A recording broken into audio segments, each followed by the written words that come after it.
মিন কিন্তু সেন্সিটিভ, তবে সেন্সিটিভ হয়ে সবসময় কি প্রফিট হবে? অপরকে সত্যি কথা সামনাসামনি বলতে হবে। আপনি দেখছেন অন্যায় করছে, আপনি অনেক সময় মেনে নেন, এই টেন্ডেন্সিটাকে চেঞ্জ করতে হবে।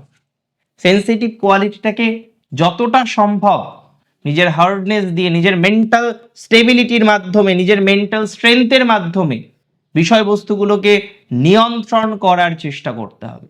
ক্রিটিসিজম আপনি একদমই নিতে পারেন না। কেউ আপনাকে খারাপ কথা বলল, এই জিনিসটা অ্যাকসেপ্ট করা আপনার জন্য খুব সমস্যার, খুব মুশকিলের। তাই আমরা বারবার দেখি ক্রিটিসিজমের ক্ষেত্রে মিন স্কিপ করে, মেনে নিতে পারে না। এই জায়গাটাকে কন্ট্রোল করুন। চলার পথে বুঝবেন আপনি ওয়ান ম্যান আর্মি, আপনার মধ্যে যথেষ্ট প্রজ্ঞা আছে, আপনার মধ্যে ক্ষমাশীল নেচারটা অসম্ভব বেশি। প্রজ্ঞা নিয়ে, ক্ষমাশীল নেচার নিয়ে, আপনার ক্রিয়েটিভিটি নিয়ে, আপনার ইমাজিনেশন নিয়ে, আপনার এক্সেপশন, অনেক ধরনের বৈশিষ্ট্য বলি আছে, সেগুলোকে মনে রাখুন। আর ভুলবেন না আপনার উইকনেসগুলোকে।